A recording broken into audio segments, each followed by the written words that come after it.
Shalom, shalom, Chavrim, and welcome to Treasured Inheritance Ministry with myself, Aliyah. And it is so good to be with you today. I'm really looking forward to today's teaching. Really been thinking so much about this teaching. And so I'm really excited to get into it. And so, you know what? I just need to say that I have been struggling with losing my voice quite a lot.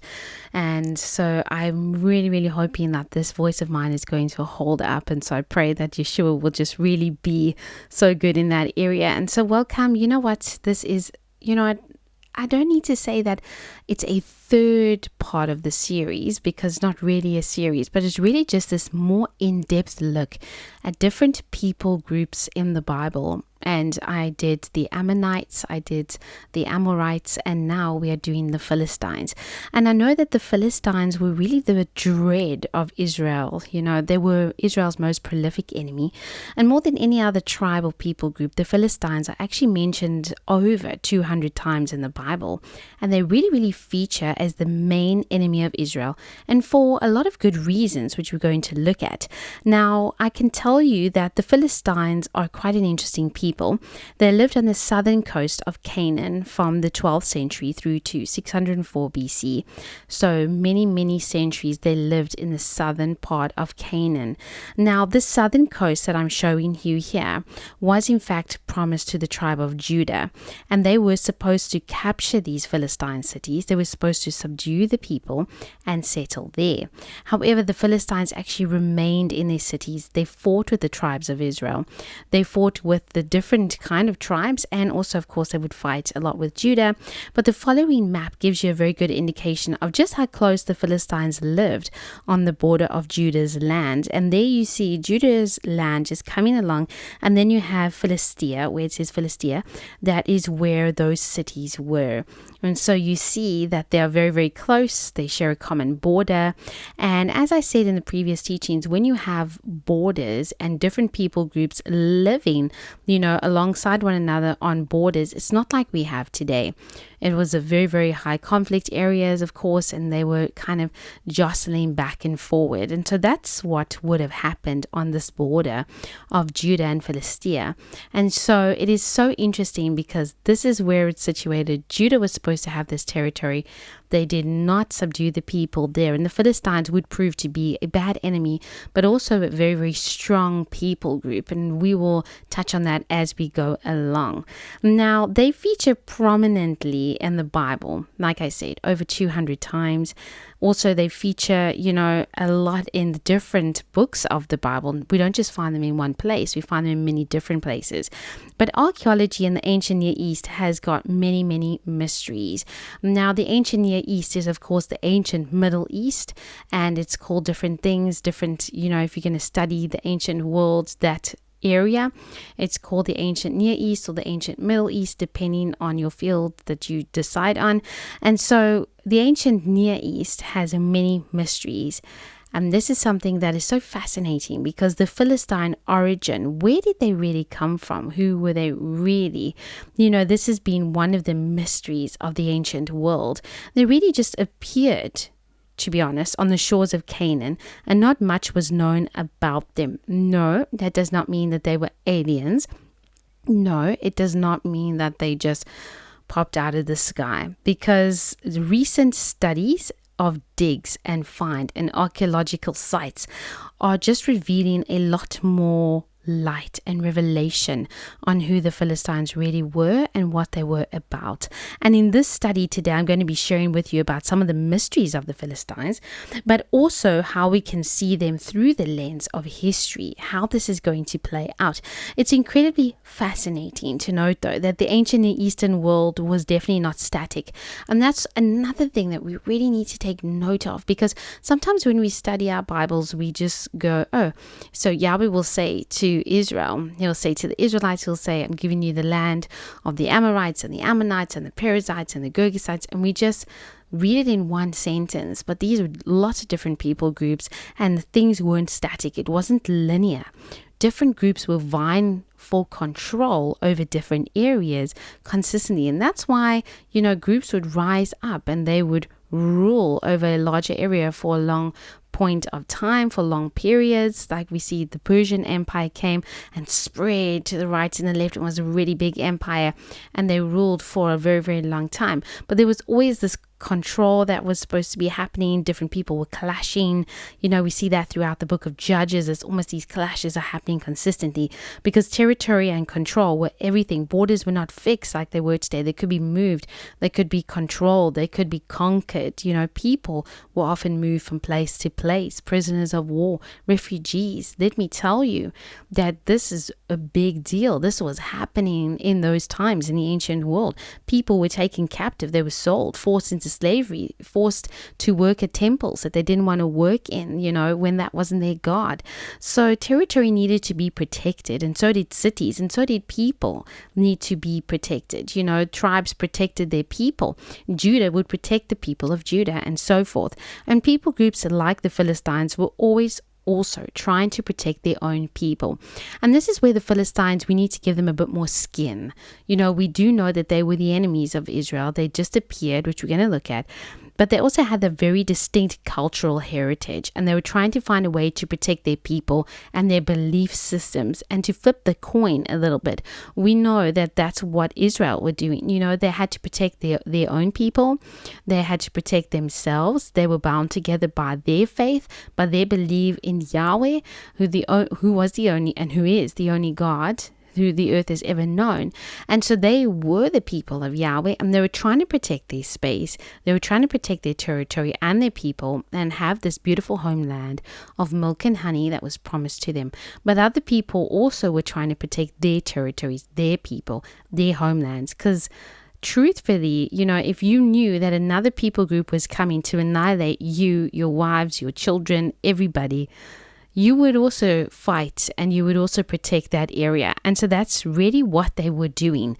They were protecting themselves and their areas, but they also became, very obviously kind of antagonistic many times towards Israel. So where did they come from? Where did the Philistines come from? And this is going to be really what we're focusing on today.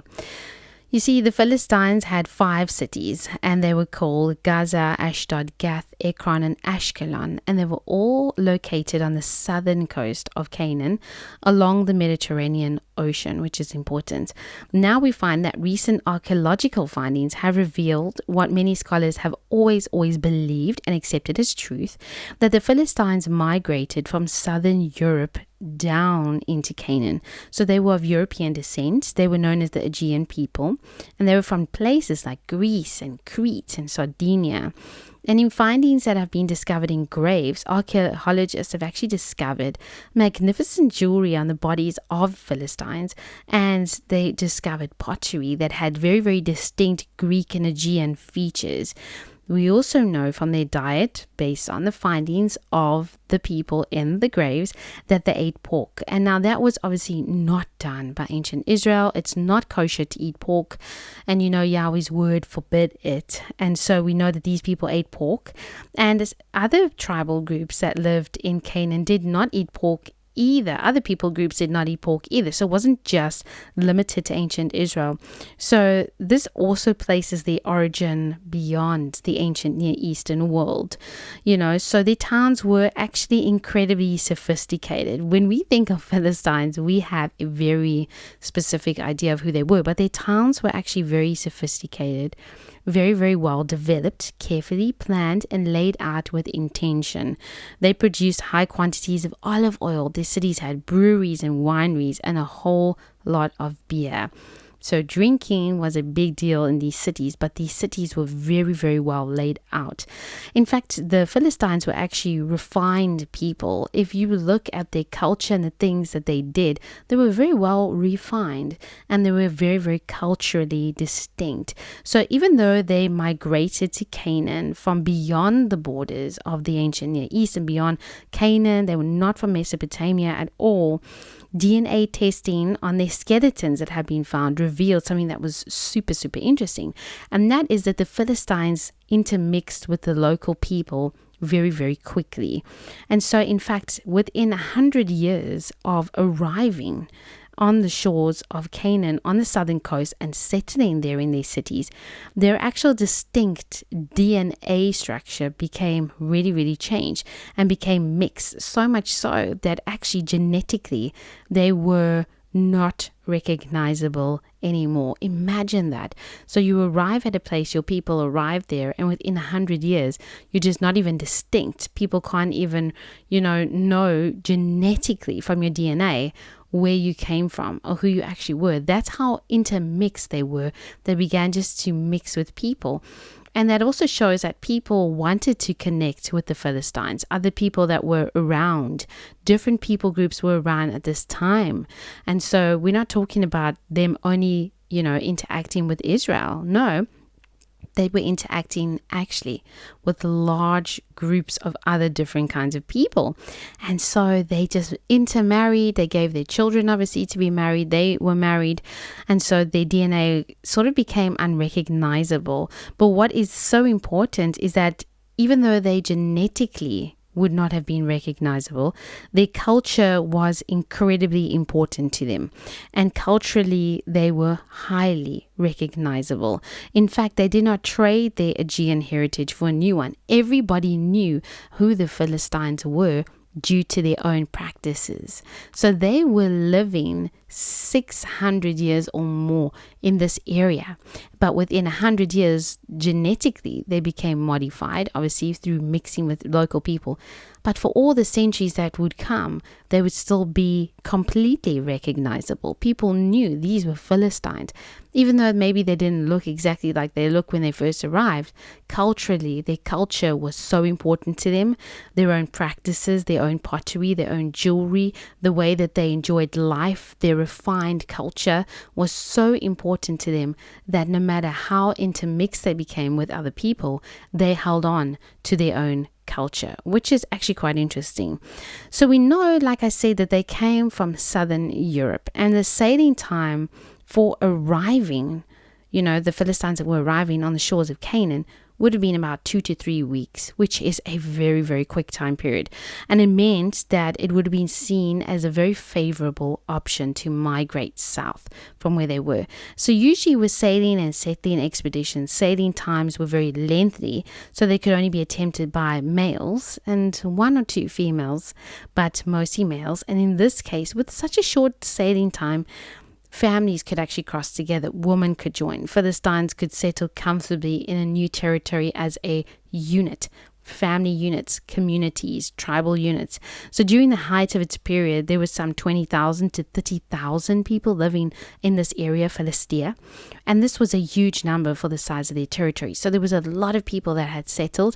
Again, they became intermixed. So it doesn't mean that all of the people that were living there were genetically Philistines that had arrived. Some of these were other people that had joined themselves to the Philistines, had married, started partaking in the culture, children that were born to them. So there began to be a lot of people living in this area. And we know that the Philistines worshiped Baal. They worshipped all those pagan gods like Dagon. That was their main god. And they attributed all their successes that they had to that specific deity's blessing. And you know what? So when we think of the Philistines and their first arrival in southern Canaan and who they were and where they came from, it's not very unlikely that they could have looked like Brad Pitt did in the movie Troy that came out all those many years ago. You see a lot of these very, very strong, blonde-haired, brown, sort of blue-eyed men that came, at that time. And it's very, very highly likely that they resembled many of what the Philistines would have looked like, both in their stature, in their how tall they were, and in their look, in their form, in everything that they were doing. And again, they were worshipping pagan deities. And so it's so interesting to kind of flip this around. I mean, I've seen pictures of Goliath, who we've all known as is a Philistine. And when you see pictures of him, he looks very, very big and large, obviously, because we know that he was called a giant. but he looks almost like a Neanderthal with this massive beard and this really strange brown hair, and he just looks very unappealing, and he looks like a Neanderthal caveman, and he just looks really strange. And when we consider that these people were Aegean people, when we consider that they came from southern Europe, when we consider that they came from those territories, it could be that they looked actually very different, and that our viewpoint of who they were can change a little bit, because we see almost people, like I said, Aegean people with this ancient Greek culture. Obviously this is before the time period of the Greeks, but they would have been almost the forerunners. And so they brought all that cultural realities down into Canaan, and they wanted to be distinct in who they actually were. And so now we know and understand that them appearing on the shores of Canaan was not actually a mystery, so to speak, but it was the fact that they decided to migrate south, and they got in their ships and they went down south, and they found this beautiful land that Yahweh himself said was the land of milk and honey. And so they found this beautiful land, and they just decided that was where they were going to be and stay.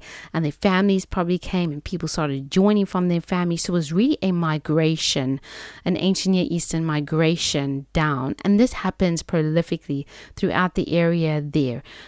People groups are moving all over. Things would make people move. We don't know why the Philistines moved down, but there were reasons why they wanted to move. And there they were, and there they settled, and there things began to get a little bit intense. So we know, I want to talk about, the Philistines in the Bible, because that is what's important. So we know that in the beautiful yet frightening dream that Abraham has, where Yahweh gives him that promise of you're going to have land and you're going to have descendants, the Most High promises Abraham the land of Canaan, which eventually would be called Israel. And this is found in Genesis 15 verse 18 to 21. And actually in the list of the people who live in the land, the Philistines are not mentioned, which has led some to state that the Philistine territory should not have been Israel's territory, because they were not particularly listed in this list. However, it's so clear from the book of Judges that the southern Canaan area was to be positioned and inhabited by Judah. And so we also know when Abraham was on the scene that the Philistines were probably not even in the land yet, or if they were, they probably weren't in its fullness. Like I said to you, in its fullness, 20,000 to 30,000 Philistines lived in that area. So at this time where Abraham is, we know that there are some Philistines living in that area of southern Canaan. We know that there are some of them. It doesn't mean that they are there in their abundance as they would be later on, but it just means that they have actually moved in, and they are coming, and the migration is starting, and it is happening. Because we also see, it doesn't mean that this area doesn't need to be part of Israel's inheritance. It just meant that Judah had to take over that area, and they weren't able to do it. It is clear, like I said, from the book of Judges, that that area was supposed to be Judah's. It was supposed to be theirs.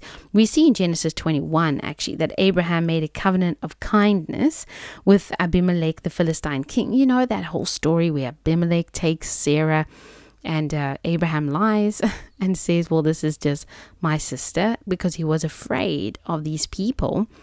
And when we see the Philistines in the Bible, we see people being very, very scared of them. And I think that really, really shows us who they were. They were very warfaring people, but also they could have actually been very, very big people. Goliath the giant may have been Goliath the giant that we see, but he could have been part of what a lot of the Philistines actually looked like in stature. And so here we see that Abraham was actually afraid of Abimelech. He did take Sarah, but Yahweh, established this whole thing, restored it all nicely. And Abraham makes this covenant of kindness with Abimelech the king. And so did Isaac. The same thing happened with Isaac in Genesis 26, when his wife gets taken, and all of that is happening. But Yahweh, he smooths it out, and he works it out all nicely, that these women, Sarah as well as Rebecca, they didn't get touched, they didn't get harmed. But we see there already that the Philistines were actually quite scary, and they kind of just were people that really just took what they wanted to. But it's very, very interesting here. We don't see Israel fighting with the Philistines yet. We see Abraham making a covenant, which is very, very deep in the scriptures. Covenant between two people would have to stand, and Yahweh would want Abraham to honor that as well as Isaac. But we do see that when Israel left Egypt, Yahweh did not lead them past the Philistine territory. Now we see definitely for a very long time period, the Philistines are in the land. Remember that Israel was in Egypt for 430 years. During that time period, the Philistines came in a huge migration, and here they are living fully in the land. And here we see that Yahweh did not lead them past the Philistine territory because the Philistines would have fought against them, and these were newly delivered slaves. And this would have been very, very discouraging for them if these warfaring tough guys come on out and decide, well, you know what, we're going to fight with these people and we're going to annihilate them. And so that would have been quite tough for Israel to deal with. But we see the tensions between Israel and the Philistines really reach its peak through the time period of the book of Judges. Now, they are described in the book of Judges as the enemies of Israel. They feature really, really heavily in the story of Samson, and Delilah herself was a Philistine woman, and Samson, as he frequently did, and which was a huge problem in his life, he lusted after all these different women that he saw, and he finally, really wanted this Delilah, and he got together with her. But through her, and we know the trickery, we know the whole story, he was captured by the Philistines. He had his eyes gouged out, he was paraded around like a circus animal. But then at the end of his life, Yahweh gives him this one last moment of strength that he prays for, and he kills 3,000 Philistines who are eating in this temple. He tears down this building and he dies with them. And the Philistines are really the main antagonists. They're just antagonizing the whole time throughout the story of Samson. And we see the sense of strange brutality and this warfare that continues. And it goes deep into, Samuel's time, when Samuel the prophet was around, and then until finally David's time. Now we know that David stayed in Philistine territory. He found refuge with King Achish of Philistia, and the King Achish was so taken in with David and thought that David was raiding for him. Meanwhile, David was raiding for Israel. But there's this whole reality that happens. But King Achish of the Philistines gives David Ziklag, and that's where they live for a year and 4 months, him and his army, their families, and they have refuge there, and Yahweh protected them in Philistine territory. Eventually, though, David would completely subdue the Philistines, as the Bible says, and then after that, the Philistines wouldn't be kind of this pest hazard enemy for quite some time, because it was during a united Israel during David and Solomon's time that the Philistines were subdued. But eventually Israel obviously was divided. There was a lot of issues happening. The Philistines then regained some of their autonomy. They became a bit autonomous because Israel and Judah had their own issues. There was a lot of things happening. So the Philistines could go on living and having their autonomy. But then eventually they would lose their independence to Assyria. The Assyrians, we know, carried Israel, the northern kingdom, the 10 tribes, into their own territory and displace them and move them out. Jeremiah actually prophesied about the defeat of the Philistines, and Amos also prophesied about the judgment of Yahweh. And many scholars believe that the prophecies given in these two books, these are not the only books that speak about it, but these two books specifically, that this happened when Assyria came and actually, conquered over the Philistines, and they lost their independence.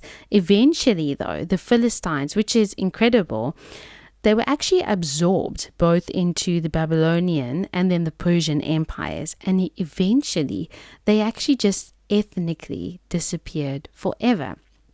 So there could be Philistine descendants today, but ethnically there is no way to know that or to decide that or to distinguish that, because they just absolutely disappeared. And that was part of what Yahweh said would happen. There's still so much we don't know about their lives, about their daily lives. only very recently, there are things that are being discovered about their daily lives and shedding light on their distinct cultural heritage. And it's so interesting, when we look at it, their ways of life, their way of living, their worship, we know was pagan. And because of this, Yahweh chose to punish them for their sins. We know, as I said, Amos 1 verses 7 to 9 said, this is what Yahweh says, for 3 sins of Gaza, even for 4, I will not relent, because she took captive whole communities and sold them to Edom. I will send fire on the walls of Gaza that will consume her fortresses. I will destroy the king of Ashdod and the one who holds the scepter in Ashkelon. I will turn my hand against Ekron till the last of the Philistines are dead, says sovereign Yahweh. That is quite interesting, and it really, really, a lot of people look at this and say, how did it happen? When did it happen? This is very, very interesting. And so this was what Yahweh declared. And there we see that the Philistines were taking whole communities. In other words, we would interpret it to mean today prisoners of war. They were taking whole communities captive, and then they were selling them, kind of like human trafficking. They were human trafficking people to other tribal groups. So that was really, really an intense thing, and Yahweh really disliked that. And that was part of why he said that he was going to destroy them. And when we look at this, it says, till the last of the Philistines are dead. Yes, this happened at that time. And also, like I said, ethnically, they're completely gone. They are lost. They are gone, just as Yahweh said they would be. And not only did these words really come to pass, but when we kind of think of the story of the Philistines when they captured the Ark of the Covenant, remember in David's time, it's both a very humorous story, but also quite an exciting one, because we know that they had the Ark and it was there, and then they had it right by their pagan Dagon idol, and the idol kept on falling over and landing on his face, and eventually it just broke, and the Philistines fell ill, and the cities were afflicted, and Yahweh showed who he really was, and he was showing that he is the only living God, not this crazy God of death that they served and that they sacrificed children to, but he was this all-powerful God of everything. And it's so important because this story is just such a powerful reminder that though the Philistines were living on the border of Judah, though they were people like all of us are, Yahweh really chose Israel. He chose them to be his treasured possession, for them to be the people that were of his name and of his light.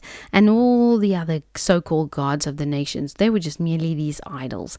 And that they could be, just destroyed in a moment. They had no ability to save, no power. They had nothing. Eventually, the Philistines were assimilated. Their territory did land up as being part of the modern state of Israel today, although we know now that this area is very, very heavily contested area. We know that parts of these areas were given over to the Palestinians today, like Gaza, and these were areas where the Philistines, the ancient Philistines, used to live. And so these areas have become hotly contested areas, but a lot of these areas are actually part of the modern state of Israel and were promised to the descendants of Israel, that they would be part of that land. And so we know that their history is something that's quite fascinating. The Philistines arrived, and there they were, and they became big players in the ancient world at that time. And so as we discover more things about them, I believe in the years, maybe decades to come, there'll be more that we'll be able to talk about and find things that are still so super fascinating. So I hope that this insight into their lives has been fascinating for you to know, okay, that's really where they came. Oh, that's really what they could have looked like. Oh, that's really what they were about. Oh, they were really quite refined. They were culturally distinct. And yes, they were fighting for their place as much as what everybody else was. But also they didn't need to be as wicked and as cruel and as warfaring as they were. They didn't need to be trafficking people. And Yahweh didn't like their works. And they didn't need to be serving those pagan idols, but they were.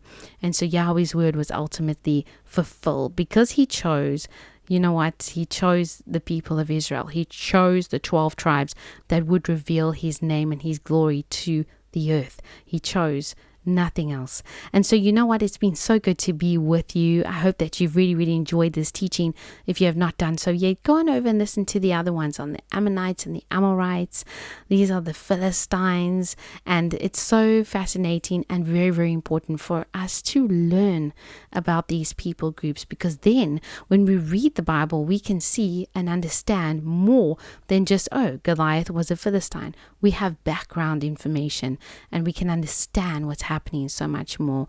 So thank you for being with me. Do not forget to subscribe to the channel that you are on now, Treasured Inheritance Ministry. And also we have so many beautiful teachings and so many things that's happening with the ministry over on our website, treasuredinheritanceministry.com. You can go on over there and go and get some of these notes and also just interact with some of the other teachings. And so until next time, shalom, shalom, and thank you for joining me.